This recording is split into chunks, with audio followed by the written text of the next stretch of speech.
Showers across the east and northeast of the UK, with rain also working its way in from the west, eventually turning fresher out across parts of Northern Ireland. Temperatures here no better than 18 Celsius into the afternoon. An unsettled start into the coming working week, but things perhaps turning a bit drier towards the middle part of the week, with temperatures returning to the seasonal average. A brighter outlook with Box Solar, sponsors of weather on GB News. This is your chance to win a £36,000 secret salary in the latest Great British Giveaway. That's like having £3,000 each month for an entire year. Extra cash in your bank account that you can do whatever you like with. Take a year off and keep it to yourself. You don't even need to tell the taxman, as it's totally tax-free. For a chance to win £36,000 in tax-free cash, text cash to 63232. One entry costs £2 plus one standard network rate message, or text bonus to 63232. 5 entries cost £5 plus one standard network rate message. You can enter online at gbnews.com/win. Entries cost £2, or post your name and number to GB08 PO Box 8690 Derby DE1 9TT. UK only. Entrance must be 18 or over. Lines close at 5 p.m. on the 25th of October. Please check the closing time if listening or watching on demand. Good luck. I'm Christopher Hope. And I'm Gloria Di Piero, bringing you PMQs live here on GB News. Whenever Parliament is in session on a Wednesday at midday, we'll bring you live coverage of Prime Minister's questions. We'll be asking our viewers and listeners to submit the questions that they would like to put to the Prime Minister, and we'll put that to our panel of top politicians in our Westminster studio. That's PMQs live here on GB News, Britain's news channel. Are the newspapers getting you down? My wife didn't divorce me that month. Struggling to separate the wheat from the chaff? I know that it's a bit of a circus at the best of times. Well, don't worry, Headliners has got you covered. We'll take the burden of reading the day's news, and if we get depressed, who cares? It's an occupational hazard, frankly. That's Headliners on GB News from 11 p.m. till midnight, and the following morning, 5 till 6 a.m. on GB News, the comedy channel. Nah, just kidding. Britain's news channel. Welcome to State of the Nation, daily plunge into the stories shaping our country. I'm Jacob Rees-Mogg, and Monday to Thursday we bring you the insights, the facts, the truth about how our country is being governed. Because what happens in Downing Street matters down your street. Tune in to State of the Nation every Monday to Thursday, 8 to 9 o'clock. Only on GB News, the People's Channel, Britain's news channel. Good afternoon, Britain. Your lunchtime update on the stories that matter across the UK. From breaking news and insightful analysis, inspiring stories and lively debates. You're comparing yourself to a former Prime Minister. Which is it? Stay informed, stay updated, stay entertained. I just don't know how anyone would not want to be there. Every weekday from midday. We are Good Afternoon Britain, only on GB News, Britain's news channel.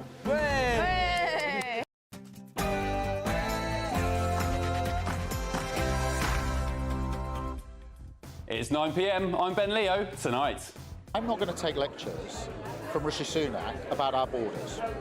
Record numbers of people are coming here in small boats. He's lost control of our borders.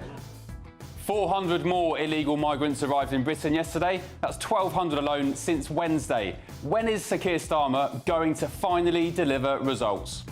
We have 48 hours to save Britain from the danger of a Labour government. He warned us about Labour. Now he's done a runner. So where the hell are the Tories, His Majesty's official opposition? And I'm not really going to take lectures on this from the people who dragged our country so far down in the last few years. He's not taking lectures, this man, is he? The PM's done what he spent years complaining about. Now the civil service regulator is launching a probe into Labour's very own cronyism scandal. Also, 8 stabbings, 230 arrests, and now, tragically, 2 people dead after being attacked at Hill Carnival. Is it time to pull the plug? And an online troll is hauled into court for sending Lee Anderson vile death threats. Do we have a problem with the radical far left? Meanwhile, you insisted that President Biden is extraordinarily strong. Given where we are now, do you have any regrets about what you told the American people? No, not at all. Not at all. Kamala Harris finally gives an interview to US media, but it's tanked just like her poll numbers. Tonight's panel is ready to go. I'm joined by journalist and commentator Benedict Spence, radio and TV broadcaster Alex Dyke, and the anarchist and academic Dr. Lisa McKenzie. Oh, and this classic is doing the rounds again. Has Jess got her maths right? We knock on lots of doors, and I knocked on 25,000 doors in that 6-week period, and 12 times somebody mentioned Brexit to me.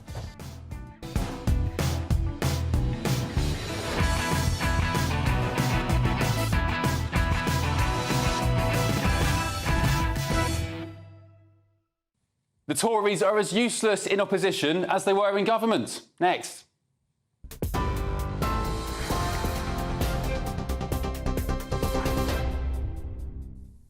Good evening from the GB newsroom. It's just gone 9 o'clock. Your top story this hour. Some breaking news to bring to you. The bodies of 3 children and a man have been found at a property in Staines after officers were called to the address by the ambulance service. Surrey police say an investigation is underway to establish the circumstances of their deaths. The forces believe it is an isolated incident with no third party involved. And some more breaking news. Firefighters are responding to a fire in Silvertown, close to the O2 Arena in the capital city tonight. The London Fire Brigade say that 4 engines and 25 firefighters are on the scene at Dock Road. Half a car and a lorry are alight. That's according to the services. A 32-year-old mother and a man who were attacked in separate incidents during the Notting Hill Carnival have now died. Cher Maximin was stabbed at the carnival while attending the event with her 3-year-old child. The 32-year-old was taken to hospital in a critical condition, but despite best efforts of medical staff, she died from her injuries. Meanwhile, Muzi Mnetu, who worked as a top chef, was found unconscious on Monday evening near Notting Hill, and he's also died from his injuries. Metropolitan Police said the deaths have been devastating for both families, and they were both now being treated by the force as a murder investigation.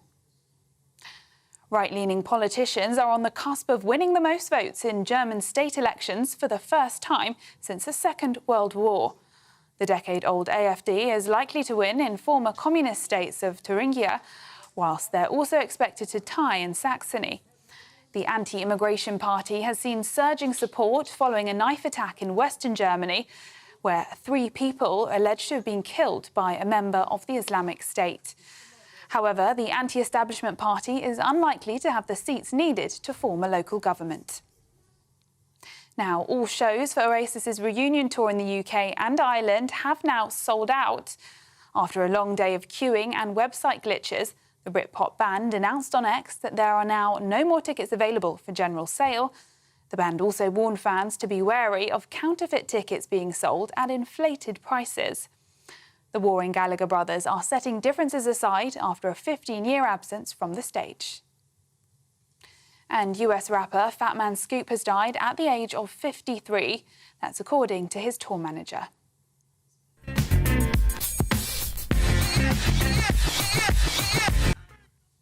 Those are the latest GB News headlines for now.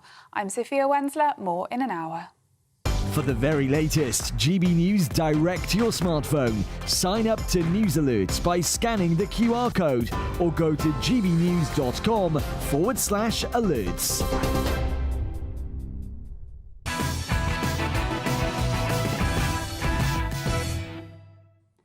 Good evening, hope you're well. Now look, I'm sorry for the update, but this is the biggest national security threat we have faced in decades, and we seem to be the only broadcaster who wants to talk about it properly. A further 408 illegal migrants landed in Britain yesterday in 9 small boats. 211 arrived the day before, and that was on top of the 614 the day before that. That's more than 1,200 in just 3 days. What happened to this fighting talk then from the Prime Minister? I'm not going to take lectures from Rishi Sunak about our borders. Record numbers of people are coming here in small boats. He's lost control of our borders, literally lost control, not only of the numbers that are coming, but also who's coming. And so this is not just a border issue, it's a national security issue. I'm glad he agrees it's a national security issue, but I'm still waiting to see what Labour are going to do about it. Smash the gangs, smash the gangs. Yes, I've heard it all before, plenty of times. But when will that start to manifest, Prime Minister? Well, listen to the Mail on Sunday columnist Dan Hodges tomorrow, and he'll bizarrely try and convince you Labour is winning the small boats battle. It's headlined, Labour has drawn first blood in the small boats battle. Dan Hodges goes on to write, in reality, the actual figures show Starmer is performing slightly better than his predecessors up until this point. Our new Prime Minister hit the dubious milestone of 6,000 new arrivals on August the 27th, the 54th day of his premiership. Liz Truss reached it after just 29 days. Rishi Sunak after 38. Is that something Labour and their supporters are meant to be proud of, or that we should celebrate? Because that's still 6,000 undocumented people, mainly young men, who have arrived in this country illegally. Who cares if they came a week or two later under Rishi Sunak or Liz Truss? So while this charade continues, who's there to actually hold Keir Starmer and Labour to account? His Majesty's official opposition, of course, is the Conservative Party, rather. But they're proving as useless in opposition as they were in government. At this point, the Tories are a totally pointless entity. Where is Rishi Sunak? The last I saw, he was rubbing shoulders with Keir Starmer and Angela Rayner, as you can see here, the day after the election, and having a right old laugh about it in Parliament. Then he trotted off to California for frozen yoghurt by the Pacific.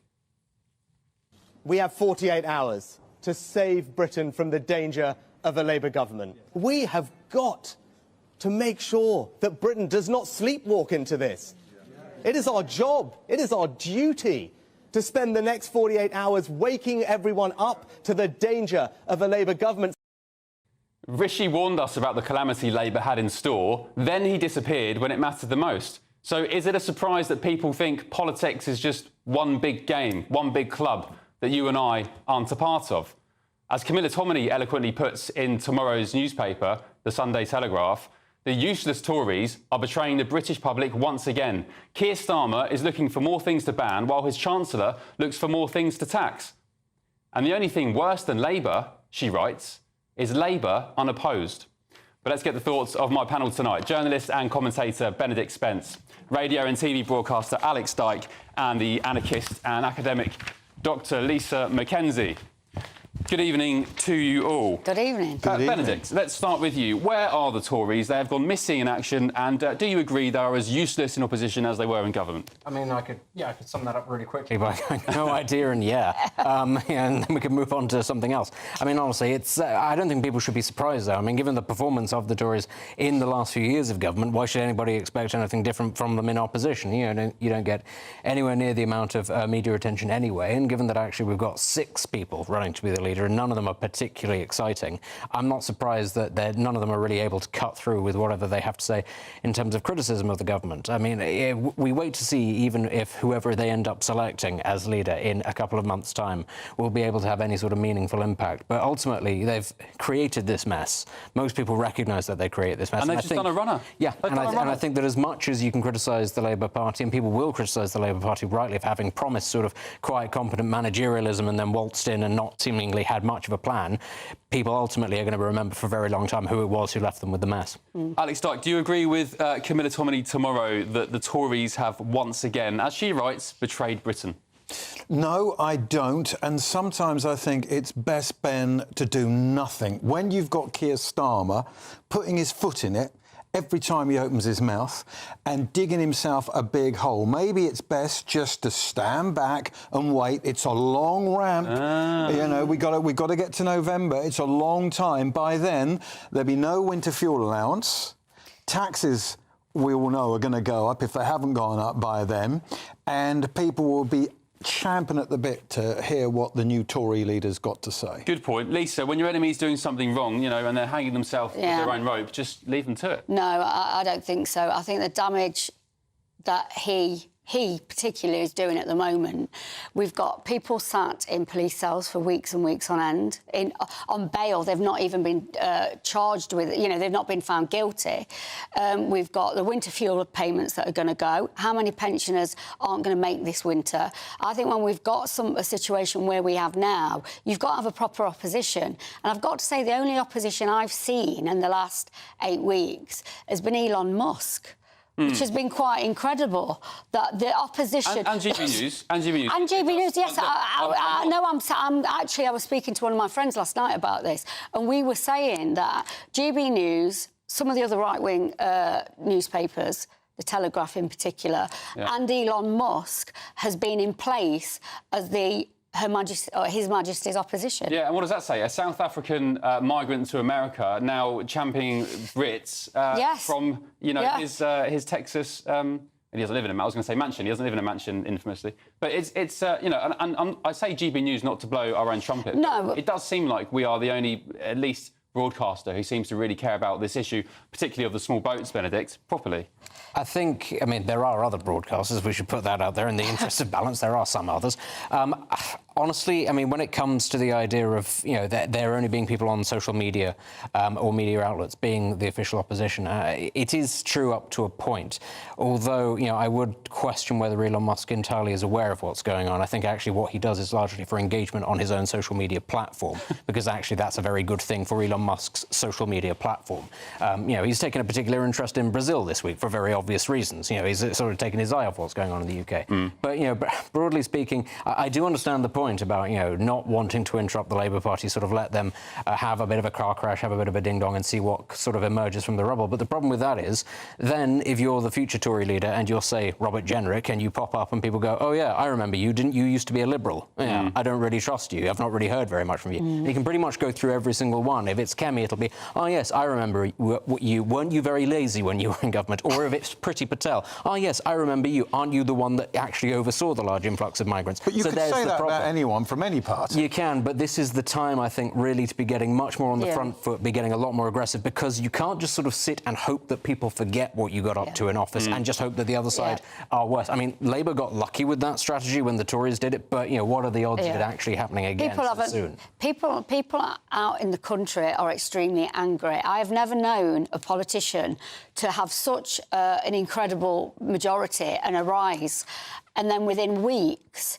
most of the country absolutely despise him. Oh, but they're just a bunch of far-right bigots, Lisa. Who cares about... I absolutely agree with you, and I didn't think I would, because I read your bio before we came on air tonight, but I absolutely agree with you. And I think the problem for Labour, and particularly for Keir Starmer, is they don't realise what's happening on the streets. They don't realise what public opinion is really like. Well, I'm glad to see we're all getting on. Let's get the biscuits out and some coffees, and we'll continue as a means to go on. And also, by the way, let's talk about reform. They're not, they've got 5 MPs. They're not the opposition, but they've been pretty quiet in the last couple of weeks as well. Anyway, coming up next, former Tory MP Miriam Cates goes head-to-head with former editor of Labour list Peter Edwards on whether their worsening cronyism scandal makes Labour the new party of sleaze. This is Ben Leo tonight, only on GB News. Back in a tick.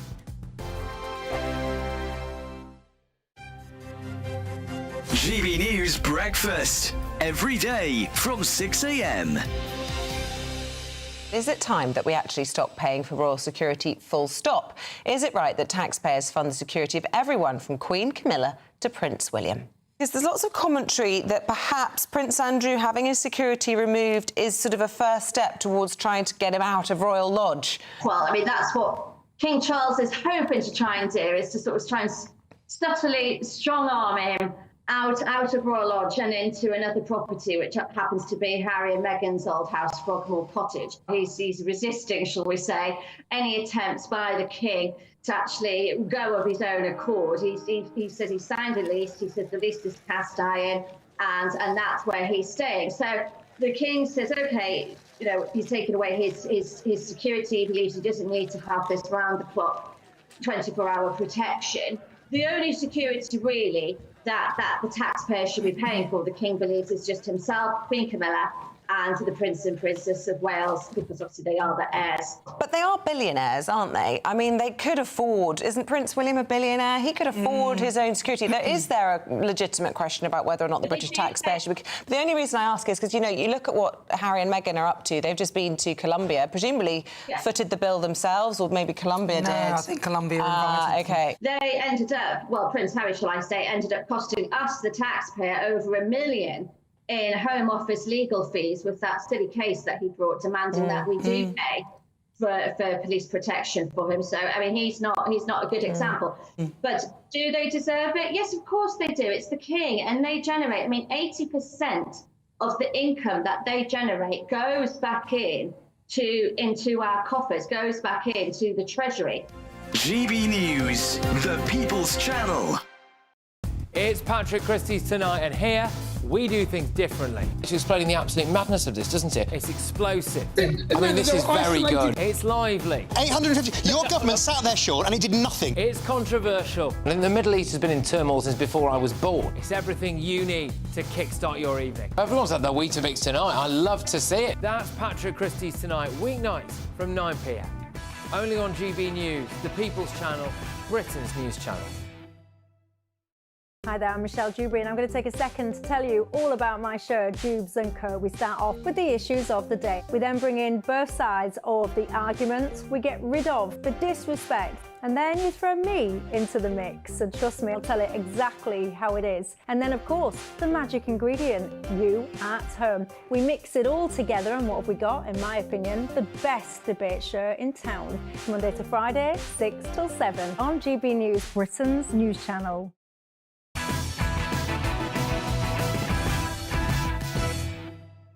Welcome back to Ben Leo Tonight, only on GB News. Now, as well as his popularity ratings plummeting, the headaches continue for Keir Starmer as a cronyism investigation has just landed on his doorstep. It follows Labour Party loyalists being handed unusual civil service appointments by the government using exceptions rules that have caused quite the row in Whitehall. And just remember that civil service appointments are meant to be politically neutral. All departments in Whitehall have now been ordered to declare any exceptional hires since the election by the head of the civil service watchdog, which will then be reviewed by the regulator. Interesting. So tonight I'm asking, as their cronyism row worsens, is it now Labour that is the UK's party of sleaze? Let me know your thoughts by heading to gbnews.com/yoursay or tweet me at gbnews. Joining me now is the former Conservative MP, Miriam Cates. Miriam, good evening. We did have a Labour guest booked. Maybe they'll join. I think they're having some connection problems to defend their record, or maybe he just can't defend their record, so that's why he's not coming. But what do you make of this cronyism scandal? Because Starmer and Labour, for years, banged on about the Tory sleaze and the corruption and the, whatever else. And within 55 days, they've done that on steroids. Well, it certainly doesn't look good, and I'm pleased that there is now an investigation, because it does seem that there were one too many appointments to just be coincidence.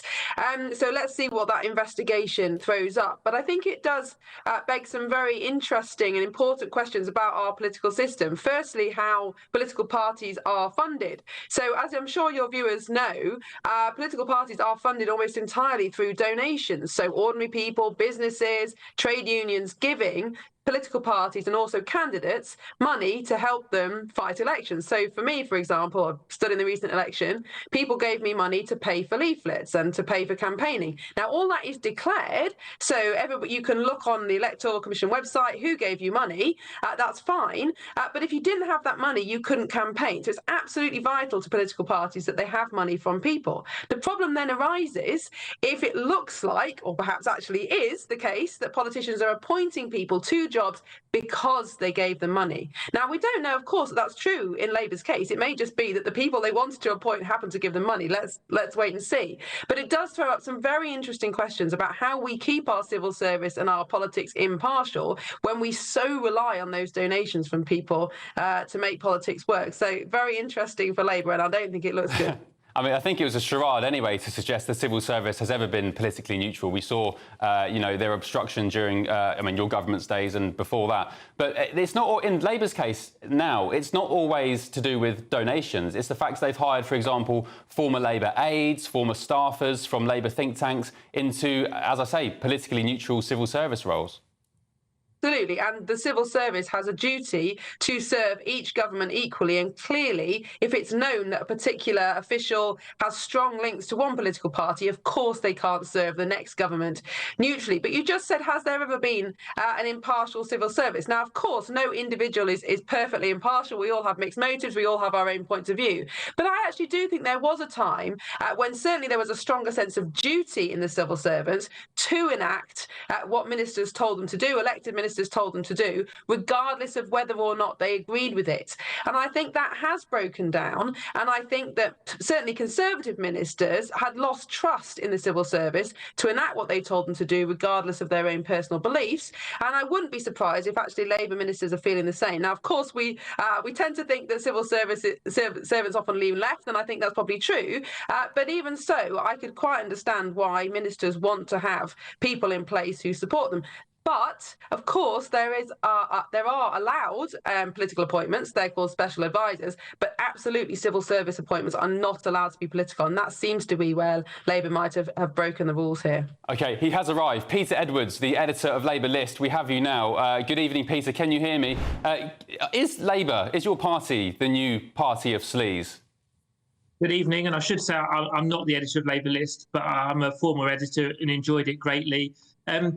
I look back, under Rishi Sunak, 12 Conservative MPs were suspended. Now, they all had a process, and not all of them were found guilty of the civil or criminal charges against them. But Labour were quite clear about everything they wanted to do, and the public voted for them for a very large majority.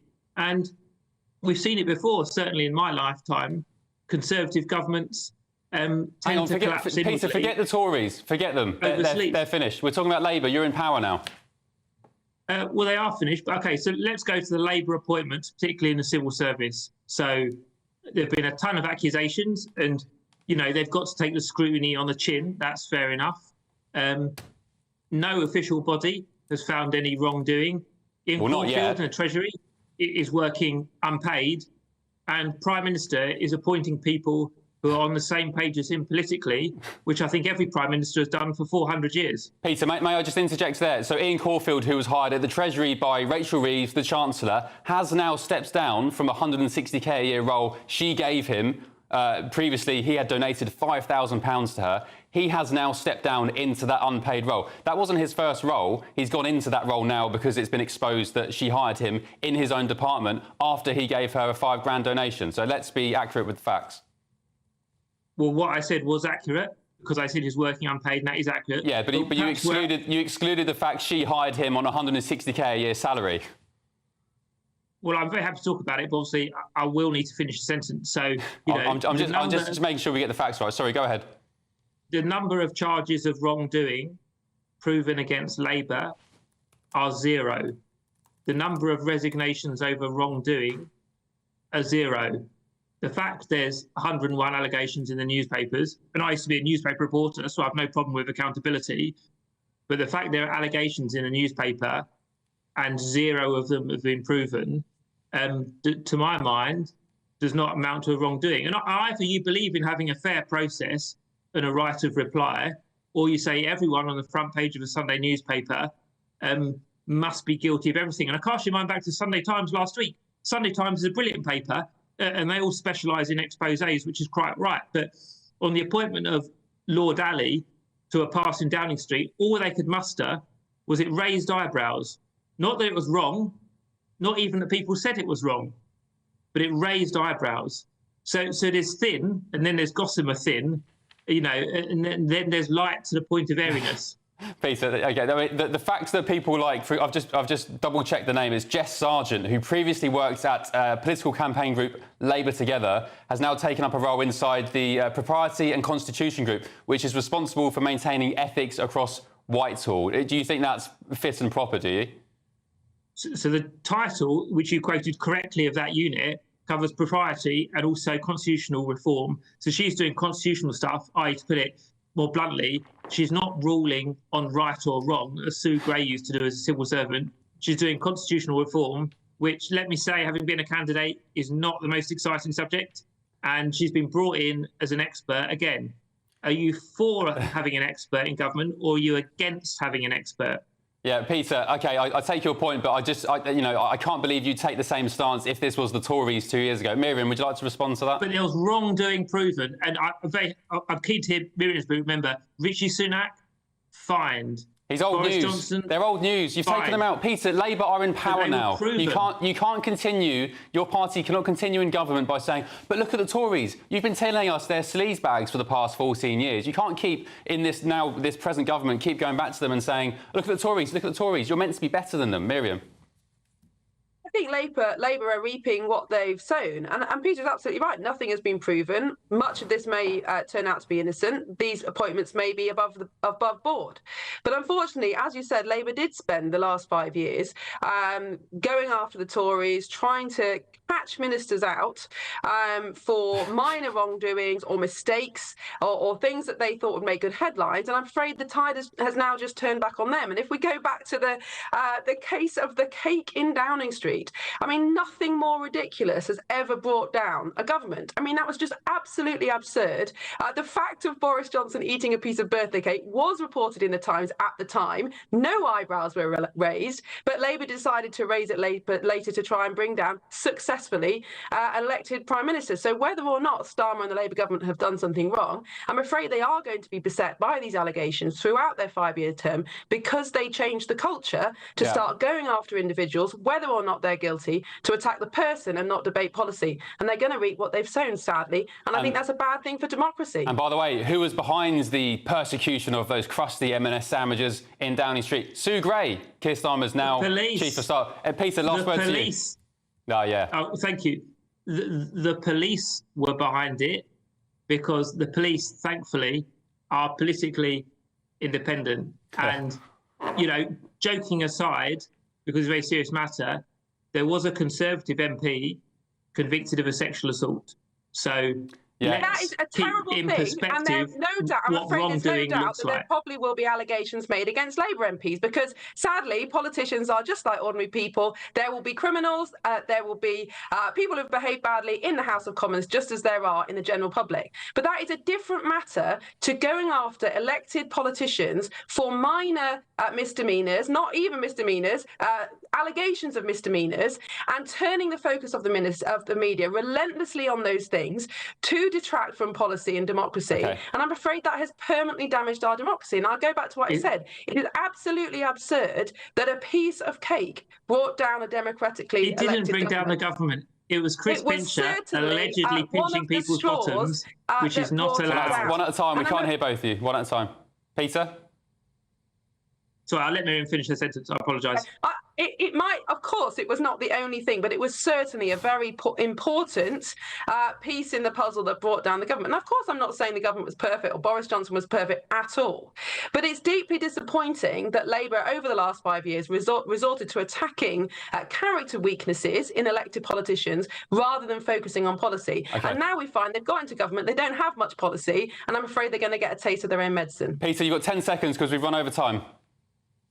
I promise your viewers, having worked in opposition, it is a job of the opposition to point out character weaknesses in the government. That is the job of being in opposition. We'll see what the watchdog says. Peter, thank you for joining us. Miriam, thank you. See you soon. Right, let's see what you say back home. Peter on X says, yes, no wonder they want to shut us all up. And the question, of course, was, is Labour now the UK's party of sleaze? Wayne on X says, yes, but so are the Tories. Both parties need to be dismantled. Yes, and Otto on X says, the Tories will always have that title. And your verdict is now in the polls. 95% of you agree that Labour is now the party of sleaze. Well, 5% of you say they aren't. Very good. Still to come, as an LGBT migrant charity secures funding to produce artwork for Trafalgar Square's 4th plinth, yes, you heard that right, should the late Queen Elizabeth have been offered the spot instead? Tonight's panel will tear into that in 3 short minutes. Don't go anywhere. This is Ben Leo Tonight, only on GB News. Hello, here's your latest weather update from the Met Office for GB News. Over the next few days, weather will be turning increasingly unsettled. We'll also start to see some outbreaks of rain developing, even some thunderstorms in places. That's because high pressure is starting to pull away to the northeast of the UK, allowing our southeasterly flow to develop, and this wall front starting to introduce some cloud from the south. And that's certainly the case as we head for the evening into the overnight period. More in the way of cloud pushing northwards across England and Wales. Some showers starting to break out, so locally heavy, particularly towards the far south and southeast towards the end of the night, where the odd thunderstorms possible. So the clearest skies lurking towards the northwest across parts of Scotland and Northern Ireland, and here turning quite chilly in some rural spots into mid to upper single figures. Holding up though in the south, quite a humid night across some southern areas with lows in the high teens Celsius. As for Sunday, we'll start the day across the north and northwest of the UK on a fine note. Any early mist and low cloud lifting to give some sunshine at times. The sunniest weather towards the far northwest of Scotland. Heading further south though into England and Wales, more in the way of cloud around, and at this stage in the morning we'll start to see a few showers breaking out, but particularly across the central and southern part of England. Here again, 1 or 2 heavy, even thundery showers are possible. As we head through the day, those showers start to become more extensive across some central and southern parts of England, eventually working their way north into parts of northern England into the afternoon too. So it's the northwest of the UK and across some western spots, seeing the best of the lingering brightness with 1 or 2 lighter showers here. But those showers across England and Wales there, eastern parts of Wales, they're locally on the heavy side and could give some flooding in places as well. Temperatures peaking in the southeast at a very warm and quite humid 27 Celsius. As for Monday, well, low pressure will be in charge, so it stays very unsettled. We could see some further thundery showers across the east and northeast of the UK, with rain also working its way in from the west, eventually turning fresher out across parts of Northern Ireland. Temperatures here no better than 18 Celsius into the afternoon. An unsettled start into the coming working week, but things perhaps turning a bit drier towards the middle part of the week, with temperatures returning to the seasonal average. I'm Christopher Hope. From pop stars to politicians, I'll interview anybody in a pub who's got a political opinion. Join me every Friday on Spotify, Apple Podcasts, YouTube or gbnews.com, or wherever you get your podcasts. This is GB News, the People's Channel. Join me, Nana Akua, for an informative, interactive news programme with a difference. It's fun. No, he didn't say that, though. I'm so surprised. I think there's an element of truth to that. Join me from 3 p.m. every weekend, only on GB News, Britain's news channel. Join me, Neil Oliver, every Sunday night at 6 p.m. on GB News. And if an hour is not nearly enough for you, go to gbnews.com for special extended episodes online every Friday at 9 p.m, where we can truly get into the nitty-gritty of what's going on. GB News, Britain's news channel.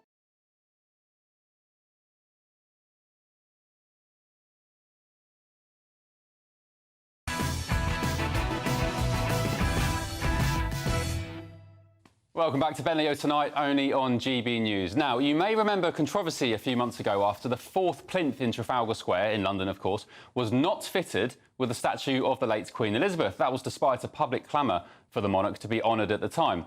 Well, fast forward to today, and that controversy is bubbling once again. I'll tell you why. Because instead of the late Queen, the 4th plinth will instead go to an LGBT migrant campaign group for an installation made of casts of the faces of 850 transgender people. So the group, Micro Rainbow, pushes for the release of detained migrants and seeks to place them in housing. 4th plinth artists receive a £30,000 fee, that's according to Sadiq Khan's Mayor Office and documents there, and a further £140,000 to cover production costs for their installations. I'm joined now by my panel, journalist and political commentator Benedict Spence, radio and TV broadcaster Alex Dyke, and anarchist and academic Dr. Lisa McKenzie. Lisa, an LGBT migrant charity taking pride of place on Trafalgar Square's 4th plinth. I don't mind it. I'll be honest. What about the Queen? You don't like the monarchs? Well, I don't like the monarchs. So, I mean, and we've got enough of queens all over. You know, we've got enough of the royal family everywhere. So I don't mind this, actually. I've had a look at it, and I sort of... At first, it's, you know, it's got a sort of a headline that would wind people up.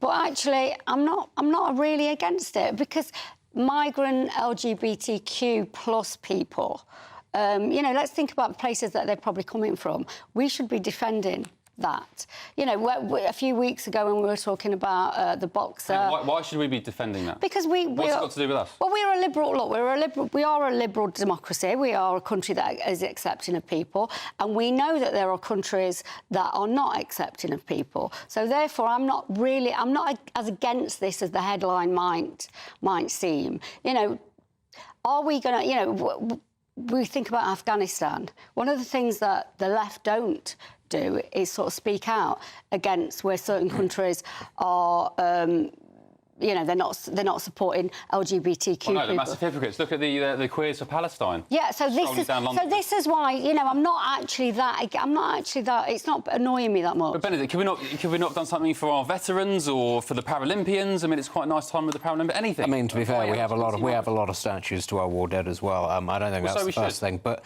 I mean, I wouldn't mind so much the argument about liberal democracy if people had voted for this, but they haven't. But also, we're not a liberal democracy. We're a constitutional monarchy that hides behind liberal democracy, and it's not even a functioning constitutional monarchy. It's a bureaucracy. But that's beside the point. I don't really have a problem with putting up statues to anything, no matter how hideous they are, because it just allows me to fantasize about when the revolution comes and they get pulled off the plinth with a tank, a la Saddam Hussein in Iraq in 2003. So I enjoy that. But the thing that it slightly grates is, yes, I do think the whole point of the fourth plinth being left open in the first place was not for Sadiq Khan to just parade whatever his latest trend is. It was for the late Queen to go there. And also the amount of money that we're talking about here. Actually, what does this do for LGBTQ plus 73 different letters who have come from across the world and are being persecuted? £30,000 plus £140,000. Could that money not be better used serving people like that rather than putting up plaster casts of their face? I don't see how that really helps anybody. Alex, who would your pick be? The Queen, out of respect, whether you're a royalist or not. That lady has respect from... Lisa's crunching her face up. But even if you're not a royalist, she was a wonderful, hard-working woman. And this whole LGBT thing... Can I just quickly tell you something? Sure. Last year, it was Pride Week. I was on the Isle of Wight, where I spend most of my time. I was stuck in traffic. There was a local estate agency, and they had, around the border, the logo of their name, they had the Rainbow Pride flag. What's wrong with that? And I looked at it and I thought, what is that flag saying? That flag is saying that I am OK with all of this. And as I drove off down the road, I thought, my generation were always OK with all of this. We were always OK. We were never racist. And I just think this is a box-ticking exercise, and it's just wound me up. No, there was. I mean... We weren't always OK with all of this. I think it just... Well, most of us were. Decent people were. I mean, we, you know, throughout the last 40, 50 years, you know, as a country, we have become more liberal. We've become more accepting of different things. I don't see that as a bad thing. I don't see sort of accepting different sexualities, different genders. I don't see this as a bad thing. What I do think is a problem is the sort of force feeding of it. So it's not actually the act itself. It's not the people who it's supporting.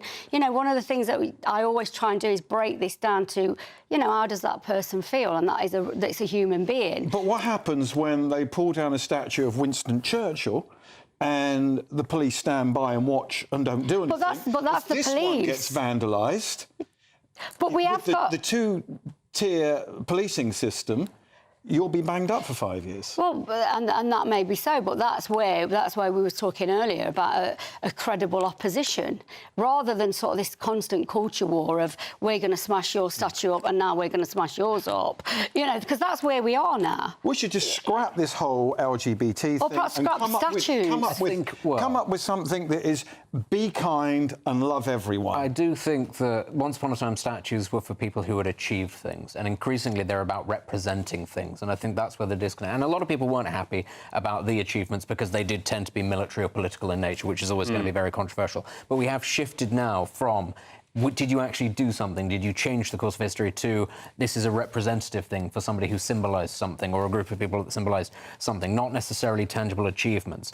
And I think that that's slightly harder then to put your finger on as to what is the benefit. Because, you know, at the very least, if it's some general or something, you can maybe get their family to pay for it. You know, it very often was the case that the estate would go towards paying for this. But when it's taxpayers' money and it's a very sort of abstract thing, and it's only going to be there for a couple of months anyway. And there's plenty of gay people who don't want rainbows on police cars, who don't want to march. I've got friends who've told me that, and also black friends who do not want to have a box ticked for them. I think we should just love everyone and be kind to everyone and treat everybody equally. No, but in order to prove that you really feel like that, Alex, you need to fly a flag and tell the world about it. That's the I'm telling the world about it now. No, you need to go around shouting fascist in people's faces. But public art, I think public art, like public broadcasting, public media, should represent the public. And so that's where I think we've got a problem, because, again, there is specific ideas and narratives that are being pushed, and they're not inclusive of everybody. Well, this charity, they say it says the intended sculpture would serve as, quote, a giant show of resilience and humanity from the trans plus / non-binary community. I mean, I'm not sure what that means, really.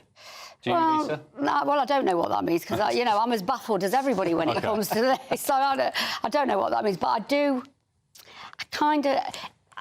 they're trying to depoliticise something that's very political, actually. Because there are countries where people are coming from that if they were gay or if they were trans or if they were non-binary, they would probably be put in prison or even put to death. So that is the political aspect I think we should defend. Last word to you. Yeah, again, if we're sort of talking about the politicisation of any of this, the Queen, whether or not you agreed with the institution of monarchy, I think while many people did respect her, even Republicans respected the fact that there was a lot of service there, or there was a lot of hard work, whether or not you agree with the nature of the work, that's beside the point. She symbolised something that was supposed to be about hard work and steadfastness and resilience.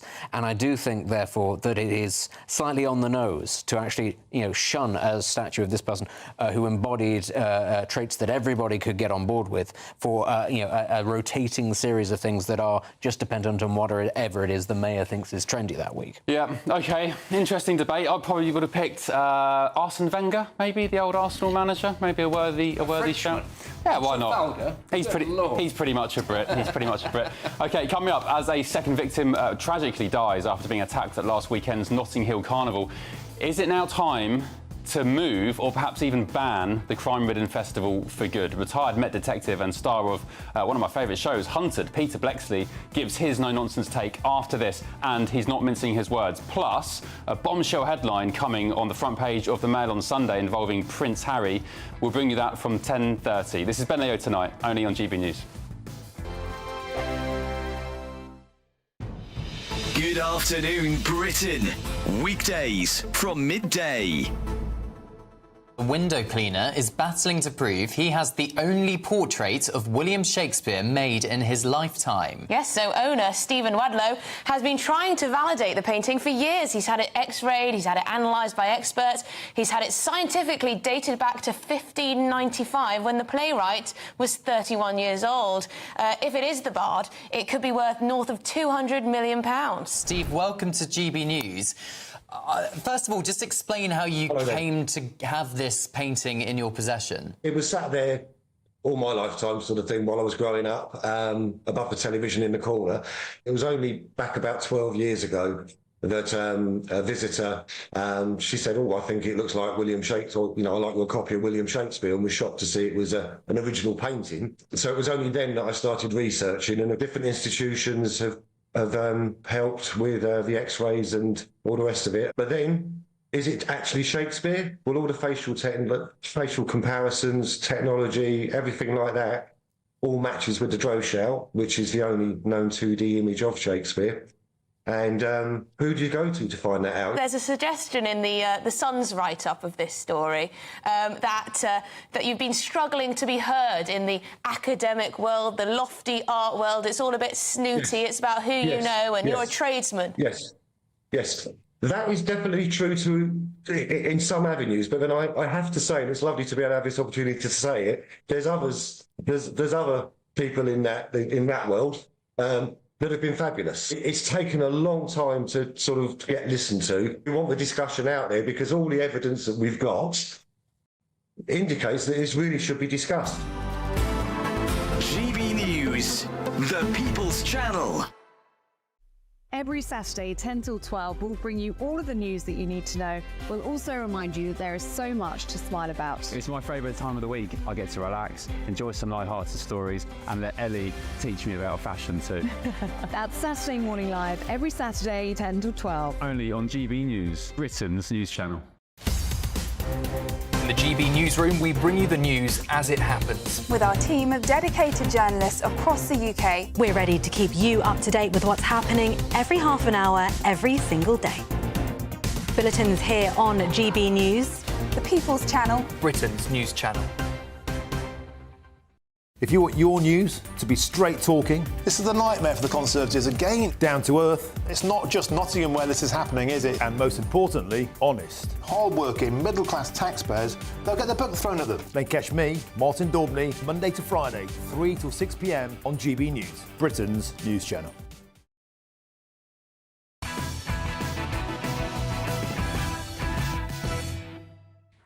Welcome back to Ben Leo Tonight, only on GB News, and some bombshell breaking news this last minute. In the Mail on Sunday tomorrow, they are leading on this story. Prince Harry is coming home, nearly. So, friend of the show, Charlotte Griffiths, who's the editor-at-large of the Mail on Sunday, she has written, this picture now, the front page for tomorrow, is headlined, Harry asks former aides to help plot his return from exile. Charlotte writes, Prince Harry has sought advice from trusted former aides in Britain on how to mastermind a return from exile in the United States. Sources said the Duke of Sussex is consulting people from his old life as a working royal after allegedly growing dissatisfied with advice from American-based image experts. I mean, this is a real bombshell moment. People have been talking about it for a long while. Will Harry come home? He looks miserable. Is he enjoying his life in the US, away from his friends, away from his royal ties, his military ties? And it seems now, according to the Mail on Sunday, it could be happening. It says sources stress that Harry and Meghan, who have spent the last 4 years living in self-imposed exile in California, are not yet fully going ahead with the plan, but discussions are indeed underway. We're going to get some more detail on that in the next hour with my panel. We'll get more from perhaps even Charlotte herself. We'll give her a quick message. 10:30, we'll have some more detail on that. But just to re-clarify, Harry, according to the Man on Sunday tomorrow, Prince Harry, the Duke of Sussex, asks former aides to help plot his return from exile. It seems like Megxit in reverse, doesn't it? Right, we move on to something a bit more tragic, actually. A real horror at the Notting Hill Carnival last weekend, as we've now found out today that a 32-year-old mother and a chef have both died after being stabbed at the event. Cher Maximin, who had been at the carnival last Sunday with her 3-year-old daughter, I can't believe that, she was with her kid. She died in hospital this morning after being stabbed. And separately, a chap called Musi Imnetu, who worked as a chef and was found unconscious on Monday evening near Notting Hill, has also died from his injuries. And sadly, and again, this really breaks my heart, he leaves behind an 8-year-old son. So 2 kids now without their loving parents. I now welcome retired detective and law and order expert Peter Blexley to the show. Good evening, Peter. Sorry to be speaking under these circumstances. Should Notting Hill Carnival now be banned? I wouldn't want to see the event banned, but I would very much want to see it moved. And my suggestion would be Hyde Park, where it could be contained, properly policed, ticketed. You could make it a ticketed event, so you would also know the identity of people that were going to the event. You could retain the processional part of it, because there are already roads, bridleways, and you can lay down false tracking to create that processional element that people love, watching the floats and the sound systems. None of that would disappear. And it would be, I'm utterly convinced, a much safer event, because this absolutely unacceptable level of bloodshed and tragically the loss of 2 lives here simply cannot be allowed to carry on. Peter, let me just read you some stats from the weekend. 2 deaths, 8 stabbings, 230 arrests, 49 weapons seized, 35 police officers injured, and 37 assaults on emergency workers. And, you know, according to the mainstream media, we saw it from other broadcasters, they were saying, and reporting from the event, saying, you know, we've had a few incidents, but it's largely peaceful. I don't understand in which universe, on what planet you can describe that as peaceful. No, of course, a huge amount of people go to the event, but those stats clearly show that there was an awful lot of crime being committed at this event, and it is fundamentally unacceptable. Let me also tragically point out that there was a murder at the carnival in 2002, which currently remains stubbornly unsolved, despite a £20,000 reward on offer for information leading to arrest. So these 2 murders here, tragically, are not the only ones in recent years. And, you know, there's been a precedent set by the Mayor of London, Sadiq Khan, in ticketing a very popular event, and that is the New Year's Eve fireworks display. So it's if the political will exists, and if the policing will exists, and if there really is combined determination to stop most of this criminality and the associated bloodshed that goes with it, then I firmly believe it could be done.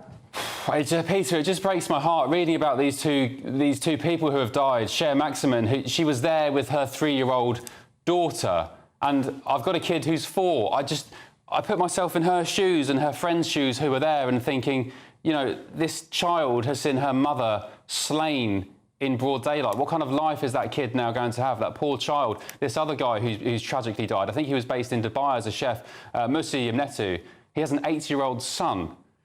An 8-year-old son who now is going to grow up without a father. And I know people die day in, day out. They die of natural causes, they die of accidents, you know, and unfortunately they get murdered as well. But it just, you know, when you see the human side of this kind of thing, it just makes me think, is it worth it, you know? So you reckon maybe move it to somewhere, I don't know, Hyde Park or something like that? Yeah.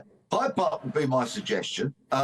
Also, another contender might be Wormwood Scrubs. That's a pretty large open space, although I suspect Hyde Park would be more preferable. And perhaps also close off some of the streets that actually border Hyde Park. So you could, in essence, keep the event contained. That's what it needs to be. The entry of people and the exiting of people cannot be monitored at Carnival in any way, shape or form, because it's a sprawling footprint across many roads where people just come and go as they wish. Of course, as dusk falls on both evenings, invariably gangs come from other parts of North and West London to settle scores, and that's when so many of the stabbings occur. Unfortunately, because the Metropolitan Police is so besmirched when it comes to matters of race, it was only some months ago described as being institutionally racist, and the Met Police Commissioner refuses to accept that description. And we know that police officers of colour were recently making very fervent complaints about racism within that organisation. If that organisation didn't have such a tarnished and tattered reputation with regards to race, I think it could quite firmly go to the organisers of the carnival and say, look, this is the fact of the matter. We had 7,000 police officers this year policing it. This is unsustainable, and unless it gets moved, we're going to withdraw our cooperation, which I wouldn't want them to do. But even so, the officer in charge of Carnival this year, Deputy Assistant Adi Adelakan, very senior Metropolitan Police officer, he said, whilst the Carnival was going on, words to the effect of, we're sick and tired with this violence. Yeah. We're sick and tired of telling victims' families that they've been stabbed or worse. They were his words. So if that man in such a senior role wants to really drive forward the requirement and the need for change, then maybe it might just happen. OK. Peter, thank you for joining us. You know, we see the stats, we see the headlines, but when you hear about the human stories behind it, that's what gets me. The kids, the children growing up without their mothers and their fathers, and also that poor 3-year-old seeing her mother murdered in broad daylight. I just, you know. Peter, thank you. Appreciate you being with us.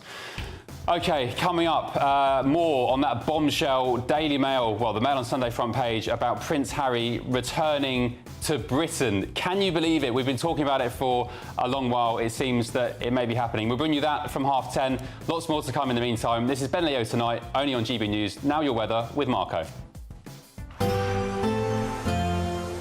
That warm feeling inside from Boxed Boilers, sponsors of weather on GB News.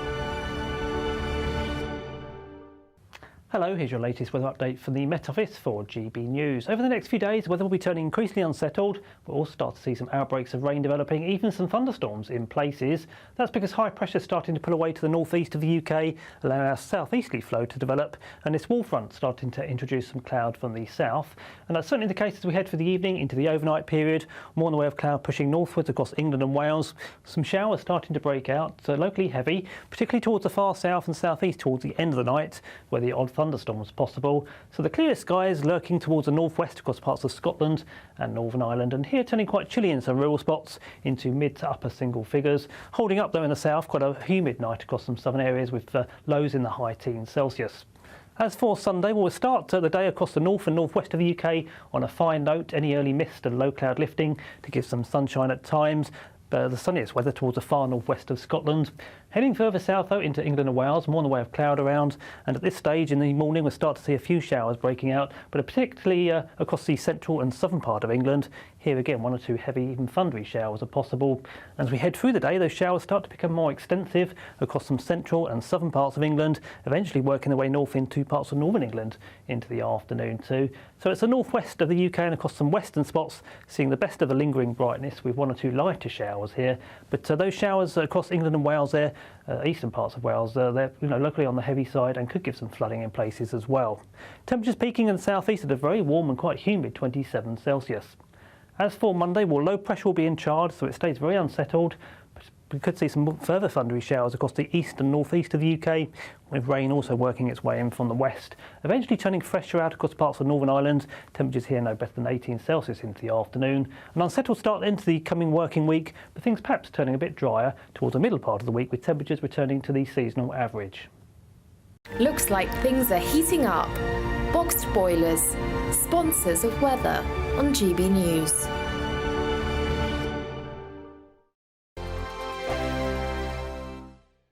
How would you like an extra £3,000 in your bank account each month for an entire year? Well, it could be yours with our £36,000 secret salary to be won. You'll get £36,000 in cash to do whatever you like with over the coming year. And the best news? It's totally tax-free, which means you'll get every penny to spend. For a chance to win £36,000 in tax-free cash, text CASH to 63232. One entry costs £2 plus one standard network rate message, or text BONUS to 63232. 5 entries cost £5 plus one standard network rate message. You can enter online at gbnews.com/win. Entries cost £2, or post your name and number to GB08, PO Box 8690, Derby DE1 9TT. UK only. Entrance must be 18 or over. Lines close at 5 p.m. on the 25th of October. Please check the closing time if listening or watching on demand. Good luck. Every Saturday, 10 till 12, we'll bring you all of the news that you need to know. We'll also remind you that there is so much to smile about. It's my favourite time of the week. I get to relax, enjoy some light-hearted stories, and let Ellie teach me about fashion too. That's Saturday Morning Live, every Saturday, 10 till 12. Only on GB News, Britain's news channel.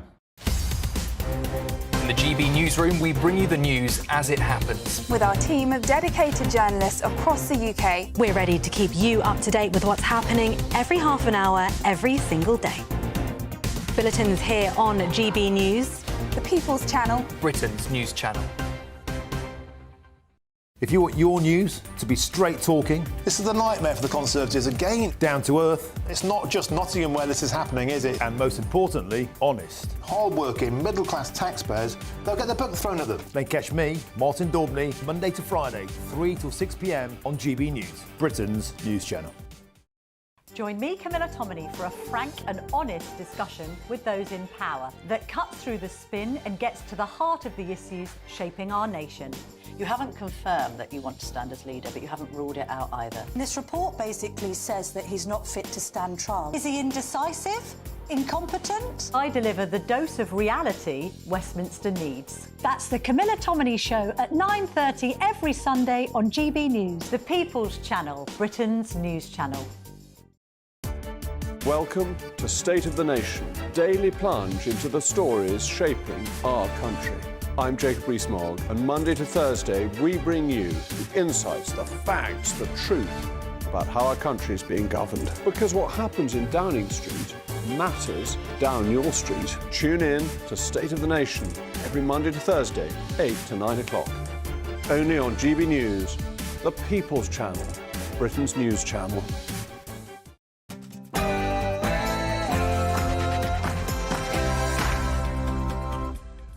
It's 10 p.m. I'm Ben Leo. Tonight. How come you're such a f***ing Hey? They're abused on the streets and now abused online. A social media troll is hauled into court for sending Lee Anderson vile death threats. Meanwhile, you insisted that President Biden is extraordinarily strong. Given where we are now, do you have any regrets about what you told the American people? No, not at all. Not at all. Of course she doesn't. Kamala Harris finally gives an interview to US media, but it's tanked just like her poll numbers. The first of tomorrow's newspaper front pages are minutes away, and my panel are riled and ready to go. I'm joined by journalist and commentator Benedict Spence, radio and TV broadcaster Alex Dyke, and the anarchist and academic Dr. Lisa McKenzie. And rest in peace to the People's Princess, who died 27 years ago today. HIV does not make people dangerous to know. So you can shake their hands and give them a hug. Heaven knows they need it.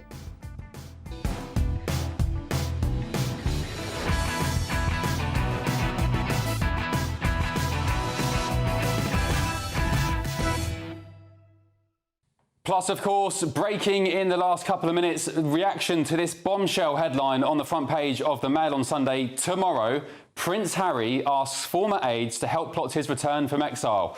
The Mail on Sunday will report that tomorrow, Prince Harry has sought advice from trusted former aides in Britain on how to mastermind a return from exile in the United States. Sources said the Duke of Sussex is consulting people from his old life as a working royal after allegedly growing dissatisfied with advice from American-based image experts. And the move, they say, marks the first stage in a strategy to rehabilitate Harry that would involve him spending more time in the UK to repair his relationship with his father and potentially initiate a partial return to the royal fold. What do you think about that? Would you welcome back Harry, the Duke of Sussex? gbnews.com/your say. More on that at 10:30 in our paper review. First, your news headlines with Sophia Wensler.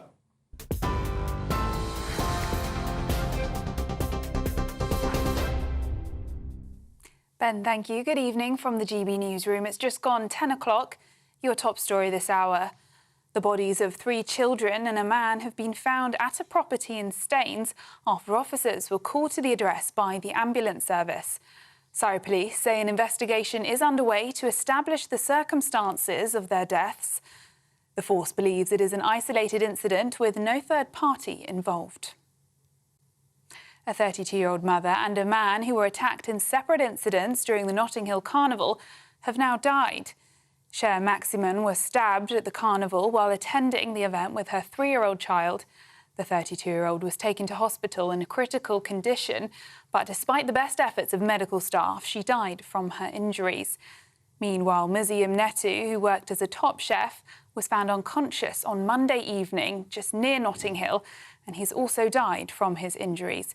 Metropolitan Police said the deaths have been devastating for both families, and they were both now being treated by the force as murder investigations. Firefighters responding to a blaze in Silvertown, close to the O2 Arena, say it is now under control. Terrified residents posted on social media about the smoke billowing near the venue, but the police have now said the incident was part of a pre-planned filming. The Met Police also confirmed there is no risk to the public.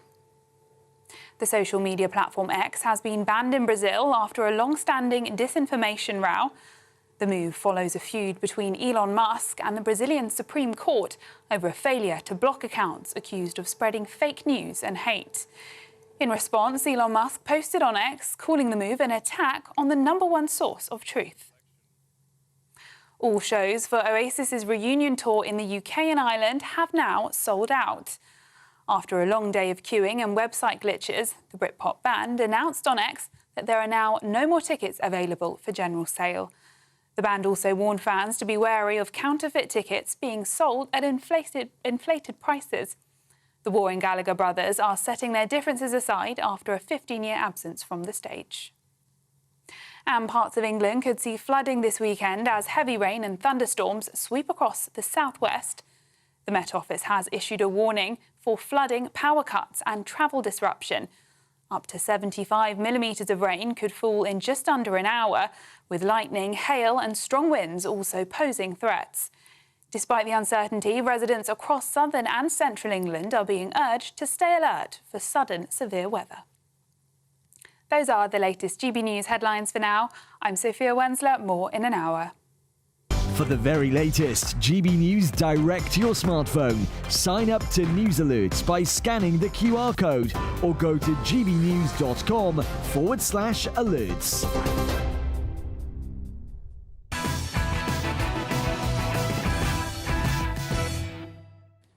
Good evening. We've had 2 MPs murdered in recent years, and Donald Trump, of course, in America came within an inch of losing his life just a few weeks ago. But it seems our politicians are still fair game for death threats. Reform UK's Lee Anderson revealed last night that one idiot appeared in court this week charged with sending him particularly vile messages online, which I'll reveal now. One message, written by his abuser, read, "I'm calling you out, you fat inbred C-word. Meet me at Leeds train station for a scrap." The rest of the message is, to be frank, too vile to even paraphrase, but it suggests doing wicked things to the MP's daughter. Another, from the same person, read, "I will burn your house down to the axles, you dirty knacker. Lose some weight and I might find you." The man who sent those messages pled guilty at Leeds District Magistrates Court on Wednesday and was ordered to pay a paltry fine, court costs and given a 2-year restraining order. Mr. Anderson said afterwards, "I suspect if he'd been far right, the sentence would have been much stiffer. Ah, well, that's 2 guilty verdicts so far and 2 more court cases pending." Abuse of MPs, of course, is nothing new. Nigel Farage has been dealing with it for decades now, and I'm just about old enough to remember the UKIP days when he was hounded out of pubs by far-left agitators when he was sitting having lunch with his family and children. But Lee Anderson's former Conservative colleague Brendan Clark-Smith went public with his own death threats in the wake of the Reform man's revelations. One message sent to Brendan read, "You're an effing racist Tory scumbag. I hope your kids die, you effing nonce of a Nazi apologist. Maybe if someone knelt on their necks until they were dead, you wouldn't be such a C-word. I hope you have to go through that pain. You deserve to suffer that kind of loss." I'll be honest, I have no words for such evil, and I considered even reading to you in full that latterly message. But I think it's important to really get across the gravitas of what politicians are dealing with in this day and age. And I'm genuinely stunned that somebody has the capacity, really, to sit down and write such things and actually press send on their computer when they have a chance to reflect and stop themselves. Well, Brendan joins me now to talk about this. Good evening, Brendan. Sorry to have you on under such pretty rotten circumstances, but you did reveal these threats in the wake of Lee's revelations online. How does it make you feel when you receive something like that? Yes, obviously very disappointed, Ben. You expect a fair amount of stick, and I'm the first to admit I'm a bit of a wind-up merchant, and I like to give as good as I can get. And I'm certainly no snowflake, and I've called enough other people's snowflakes over the years, but I think a line gets crossed, really. People can criticise me as much as they like, you know, they can call names and so on. It doesn't really bother me. But I think when you get to actual threats of violence, sometimes manifests itself physically as well.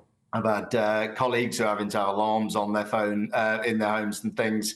And I think really, I mean, it's quite a worrying trend. As you said, we've had MPs that are no longer with us, unfortunately, because of what's happened and some of the attacks they've got. But there's a lot that the public don't actually hear about that goes on, and that is across the political spectrum, I'm afraid. Yeah, let's be clear. It's not a party political thing. It's not a right, centre-right thing of Reform or the Tories. Sadiq Khan, of course, infamously has his own 24-hour security personnel paid for by the taxpayer because he is under constant death threats as well. Can we ever sort this out? Is it ever going to be tamed? I mean, whose responsibility is it to sort it out?